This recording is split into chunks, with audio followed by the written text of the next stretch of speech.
Mula sa iba't ibang panig ng Pilipinas, dumating ang mga aplikanteng Pinoy, dala ang galing, disiplina at likas na pagiging magiliw.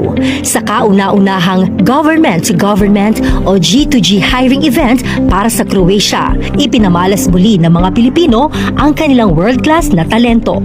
Mahigit 200 aplikante ang sumalang sa final interview.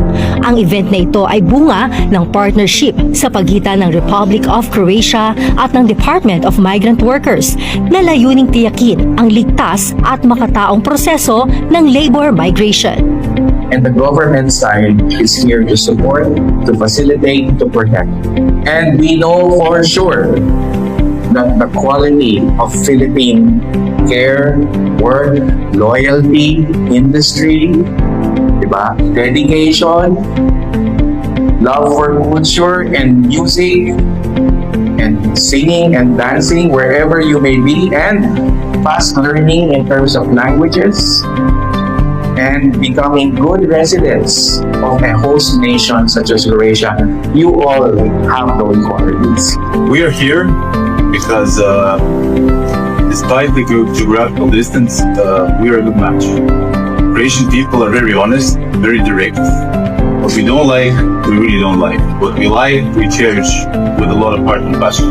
Everyone says that you are extremely good workers, extremely good people, extremely kind, and very similar to our mentality. You cherish family, you cherish faith, and you cherish good and decent work. This is why we're here.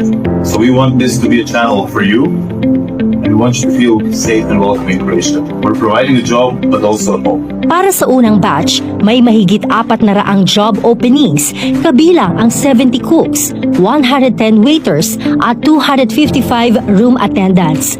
Bawat aplikante ay binigyan ng 10 minuto para ipakita ang kanilang karanasan at kakayahan. Marami namang employers mula Croatia ang humanga sa galing at profesionalismo ng mga Pilipino, na ang ilan ay na-shortlist pa sa higit sa isang employer na maaaring magbigay sa kanila ng ilang job offers. We are here today because we think that the Filipinos could do the work that nobody else out of all the countries that are working in Croatia could not do with such efficiency, with such good working ethics, and with something which is also very dear to our heart. You blend in with Croatia.